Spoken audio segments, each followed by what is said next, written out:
Crown Session. The Honorable Judge Brandon Maynard is presiding. You may be seated.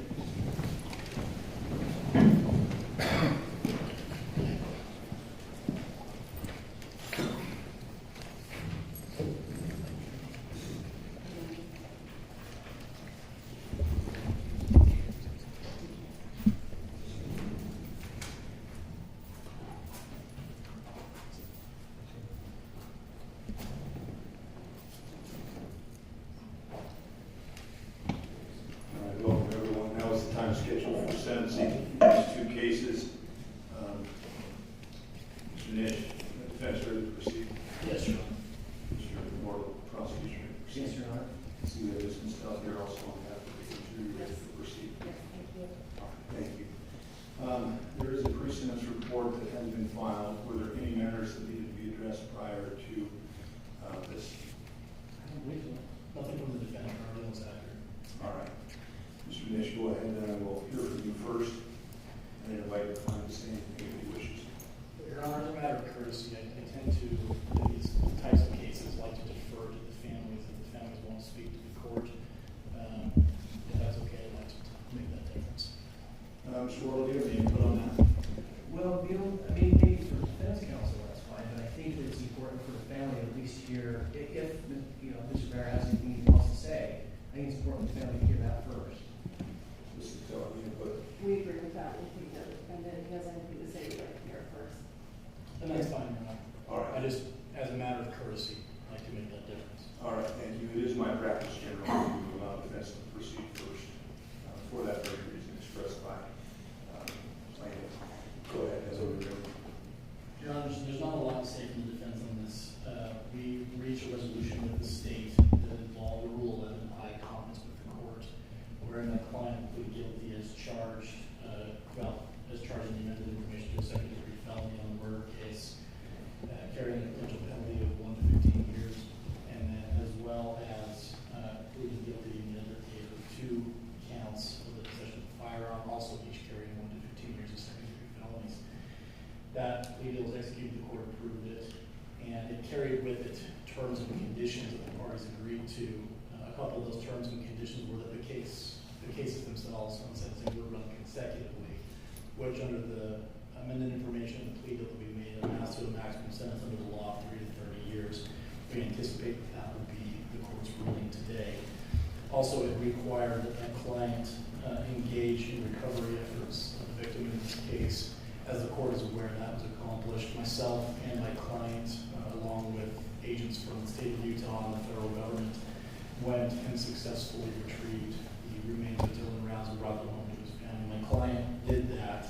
And what was interesting to me about that was it was something that my client had asked me about from almost the first day that I was brought into this case. And I recognized there were other attorneys that preceded me in this matter.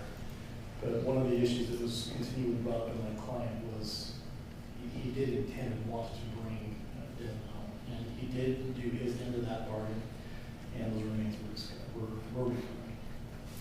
With that said, my client had asked me not to engage with the narrative of what happened in this case, and himself declined to make any statements to the court or the family. So with that, I'll submit to the court. Please follow the recommendation of Rule 11 agreement. All right, thank you. Mr. Brenner, I'm going to invite you, if you choose to understand what your attorney said, but I'm going to invite you, if there's anything you would like to say, you're welcome to do so. All right, thank you. Mr. Worrell. What we'd like to do is have 2 people address the court. I know you got a number of witness statements. We have Rhonda DeCare here, who has been asked by Dylan's mother, Candace Cooley, to read something to the court on her behalf. And following her, we have Justin Rounds, Dylan's father, who would like to address her as well. So we'll have Mr. Carey go first. Did you want to? Oh, okay. I'm sorry. I misheard you. We're going to have Justin go first. Okay, sir, if you would, go ahead. You're welcome to stand if you would like to, or you're welcome to have a seat there in the chair. Just make sure that microphone is pulled close enough for you so that the record is okay. I didn't write any speech or anything. I didn't really even know what I was going to say until I got here. I mainly wanted to talk to Jim, and when this all started when you got arrested, I asked that guy agent kind of if he knew anything about your past, Jim, to see if, I guess I was trying to figure out a way to forgive you. And then we went to where you laid Dylan, where you tried to bury him. And I asked the same FBI agent if you showed any remorse. And he said you showed no remorse whatsoever that he could see. And you just tried to blame everything on circumstances and whatever. Like I said, I didn't write into the law. I just want you to know what you took away. Not just from me, or his mom, or his brother, and sister. You took away someone who was willing to be active in society and contribute to society. As far as I can tell, in your whole entire life, you've never contributed to society once. Dylan helped you out so many times, whether it be hauling sugar beets or potatoes or whatever, and this is how you repay him. I just basically hope that you, for the rest of your life, can think about this. And if a 3 to 30 year comes about and you get out, it'd probably be the worst thing that ever happened to you, Jim. And in that time,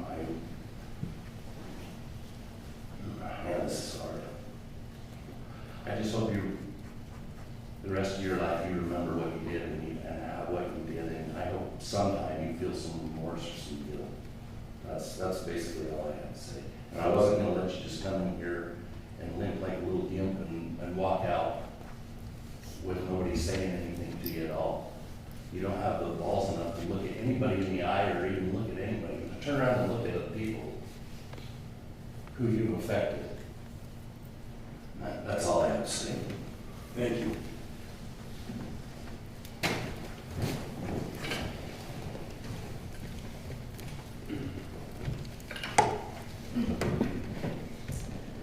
Your Honor, my name is Rhonda DeCare, and I'm the founder of Missing American Network. And I'm here today to speak for the family and for Dylan Browns, a young man whose life was stolen from him at just 19 years old. For over 2 years, I've had the privilege of supporting his family through a journey marked by an unimaginable pain, resilience, and unwavering quest for justice. Dylan was no ordinary young man. He was a dreamer, a builder, a visionary. At an age when many are still discovering their path, Dylan had already charted his. He was transforming a piece of Utah desert into a thriving farm. Dylan saw potential where others saw barren land, and he nurtured dreams of creating a verdant sanctuary in one of the harshest environments. His spirit was as vibrant and enduring as the sunflowers he loved. And today, those sunflowers bloom all around the world as a tribute to his remarkable life. The brightness of Dylan's dreams was brutally extinguished. In the days following his disappearance, his family discovered his boots behind a dirt pile, a chilling sign that something was terribly amiss. Despite that critical clue, their pleas for immediate action were met with dismissive and heartbreaking response. Law enforcement not only failed to act with urgency, the situation demanded, but they also compounded the family's suffering by asking them to leave the property where Dylan was last seen. They were told their presence was irritating James Brenner. He was not even the property owner. He spent the time, after the family was forced to leave, cleaning up and disposing of items from the shed that was on the property. The family was convinced that evidence was being disposed of, thrown into a pickup truck, and being driven away. But their pleas fell on deaf ears because an individual who had an open warrant for his arrest, who subsequently confessed to this murder, was being irritated. That careless dismissal is a wound that will never heal. I could continue on with failures in the investigation, from the family being lied to right now, Dylan's remains being stored in a box on a shelf. I don't see any dignity in that, and I wonder how everyone else would feel if it was their son. Throughout these 2 agonizing years, I've witnessed the family navigate a harrowing journey. They have fought tirelessly for Dylan for answers for justice. They became their own advocates. They were driven by love and the memory of a son whose life was taken far too soon. James Brenner, the man who took Dylan's life, was no stranger to this family. Dylan gave him work in the middle of nowhere. He paid him to work on his farm. Dylan's family knew James Brenner. He had done farming work in Idaho and stayed in a camp trailer on their property. They had meals together. They were not strangers. Despite that relationship, not only did he commit the senseless crime of taking Dylan away from them, he intentionally prolonged their torment for 2 years by making them leave the property where Dylan was last seen, by hiding evidence, by trying to confuse the investigation, by returning evidence. And ultimately, he only came forward with the truth so that he could cut a deal and reduce his sentence. His callous disregard for this family, these people who he knew personally, after doing something so devastating to this family, it had no consideration, no compassion, and no empathy for them at any time. That is who this man truly is. This was not an accident. This was calculated.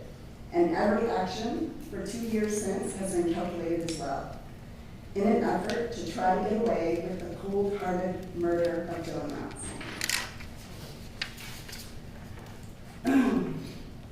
The acceptance of a plea deal means that today the court will not impose a sentence. The plea deal brings some measure of resolution, but it does not ease the profound sorrow and the sense of injustice that this family feels. Dylan's life was worth more than any plea agreement can acknowledge. He was a young man with dreams that reached far beyond the horizon, and his loss has left a void that can never be filled. Dylan's life did not matter to James Brenner, but he mattered to me, a complete stranger. He mattered to Justin, Candace and Mike. He mattered to Colton and Brooklyn. He mattered to Terry, Denise, Larry, Karen, his dog Hank, the whole entire family. Dylan's life mattered to everyone, but not James Brenner. So, as I'm here today, I would like us to remember Dylan not just as a victim, but as a young man with boundless potential and a heart full of dreams. His legacy will live on with the foundation his family formed to help other families in similar situations. Though we cannot change the past or undo the pain, we can honor Dylan by ensuring that his story is never forgotten and by continuing to seek justice for all victims like him. Dylan's family, despite their unimaginable loss, has shown extraordinary strength and resilience. They have carried the torch of his dreams and his memory, making sure that Dylan's light will shine brightly, even in the darkest of times. Thank you.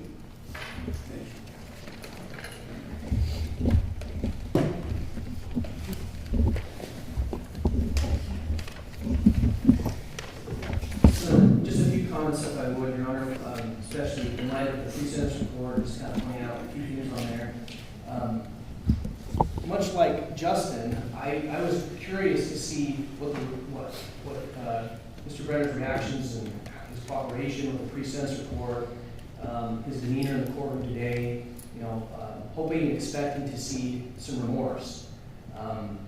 And it was so frustrating and so sad to see that it is just totally absent from this pre-sentence report.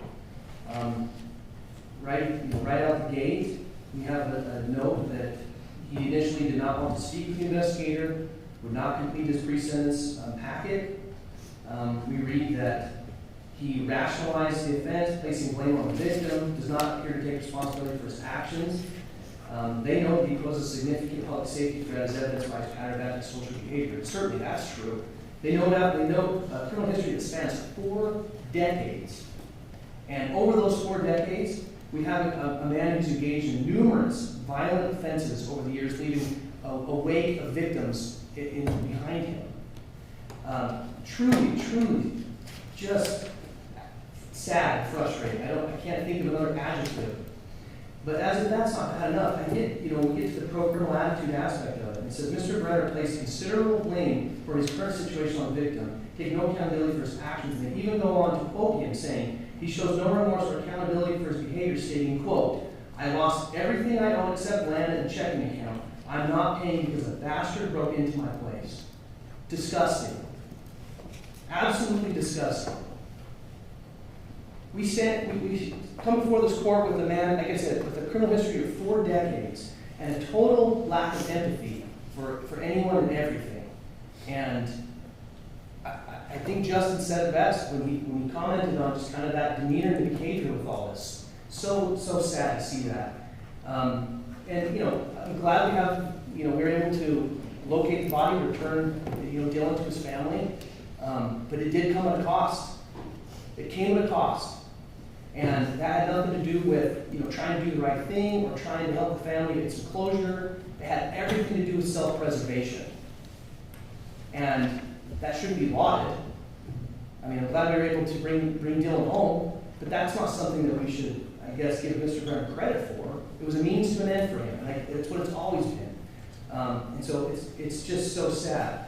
We have the recommendation. There's no surprise on the sentencing. It comports with what we talked about, the 3 years to 30 on the sentencing. And quite honestly, I think that Mr. Brenner will serve most, if not all, of that, and he deserves to, quite honestly. I think his past has finally caught up to him. I feel so bad for what everybody's been through as far as the emotional roller coaster of the case and getting to this point finally. It's a relief that we're finally here, but that relief doesn't do anything about the ultimate consequences. Dylan's never coming home. As I read through the letters and statements from people, my heart breaks. To talk about how the impact this kid, Dylan had on their lives, and just the positivity and the light that he brought to others, and that they'll never see that again. And you contrast that with Mr. Brenner, and Justin said it right. He's never contributed anything to society. It's such a stark contrast between Mr. Brenner and his take on things and Dylan, and yet one of them is in this courtroom living today. So sad, so sad. So there's not a lot I can say. I don't want to overshadow certainly what the statements or what the statements we've heard here today say. That's the more important thing. But so with that, I'll defer to Your Honor and again just express my deepest sympathies. That's so cliche and overstated, but truly, my heart breaks for the family and everyone involved in this. And with that, I'll submit. Thank you. Mr. Stubb. Your Honor, I think what needed to be said about Dylan today has been said, that he was an incredible young man. He was young. He had his whole life ahead of him. He was a hard worker. He knew how to love, and he was loved. And so many people who loved him are here today, and they have fought for justice for him. I appreciate the word that the state used, disturbing. It's disgusting, and it's horrific to really witness and experience the lack of remorse. It's really quite evil, and Mr. Brenner has demonstrated that he's unredeemable. And I know that's as harsh, as we can say, but he's clearly made no effort to bring comfort to this family and to take responsibility. To this day, he blames this young man for what he did. Sometimes we need to make unorthodox requests and ask for difficult things. But I would ask that Mr. Brenner have to look back at the galley and look at who is here to support Dylan today. I know they will be respectful, but he needs to be faced with what devastation he has caused. And I would just ask that he be required to look back and view those who are here in support of Dylan today. Thank you, Mrs. Town. Mr. Mitchell. I would have a lot to say, Your Honor, had my client not asked me to be extremely respectful and to not go into the details of the underlying case in chief. I'll start by saying I appreciate the collegiality, the professionalism of my colleagues. This is a hard case. It's a hard case for everybody. And just because we're defense counsel and we have a job to do doesn't mean that we don't also recognize the pain and the heartache that goes on with the victims. In fact, we see it not as intimately maybe as Ms. Estelle does, or the prosecutors do, but we see it because we're actively involved in the things that happen in this case. And I join my colleagues in that, extending condolences and heartfelt to the family. I would ask the court not to oppose the request by Ms. Estelle as it would be improper, and would also, I believe, amount to some kind of an extrajudicial punishment that the statutes and laws don't allow. It would just be the modern day equivalent of putting somebody in stocks, not appropriate, or not for the court. Other than that, Your Honor, there's a lot of things I'd like to say, but I'll hold my peace and submit.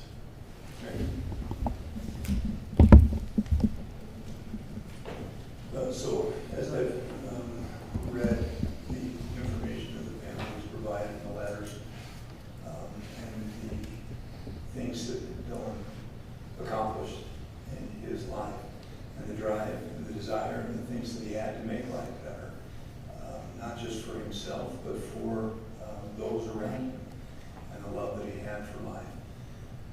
This is not a proper ending for someone like that. And my heart does go out to the family for your loss and for having missed him.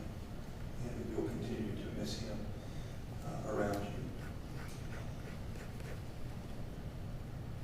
you. It's a hard request, Ms. Estelle, and I don't want to jeopardize this proceeding in that fashion.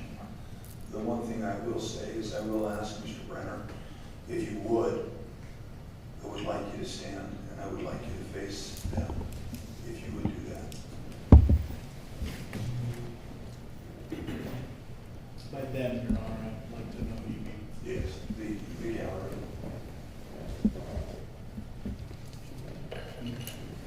Your Honor, is that an order, or is that a request? It's a request. I'm asking if Mr. Brenner will do that. Your Honor, my client would respectfully do that, but I'll stand. All right. Mr. Brenner,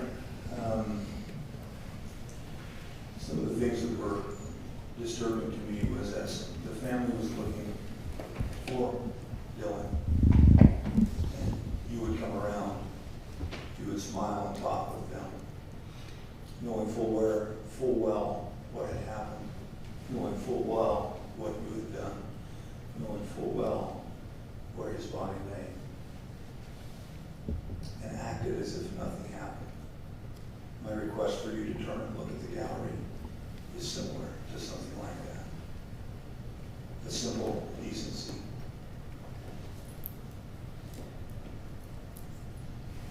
And I think the three words that I heard through the letters came through with what was described here. Builder, dreamer, visionary.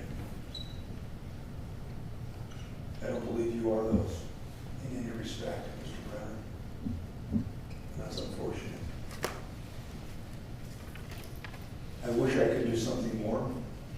I understand when this plea was offered and was taken, it was with the consent of the family in an effort to bring closure. So there is nothing more that I can do other than what has been agreed upon.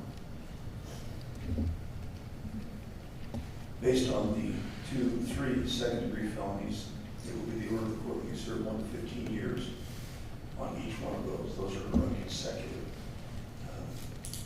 I will give you credit for the time you've served only on those 2 cases, 171 and 110, no other cases. This is in accordance with the agreement, and I want to respect the family with that, and so I'm following that agreement. But I am gonna recommend to the parole board that they keep you as long as they legally can. And that's my recommendation to the parole board. I think that's the only leap I have in this sentencing to offer the family. And with that, that will be the sentence. Anything further, Mr. Nash? Your Honor, I haven't heard anything yet on restitution. Have we seen? So we would like to have notes in the file, we would like to leave that open for a little bit because there may be, you know, now that we have the body and working on funeral expenses and things like that, that will be forthcoming.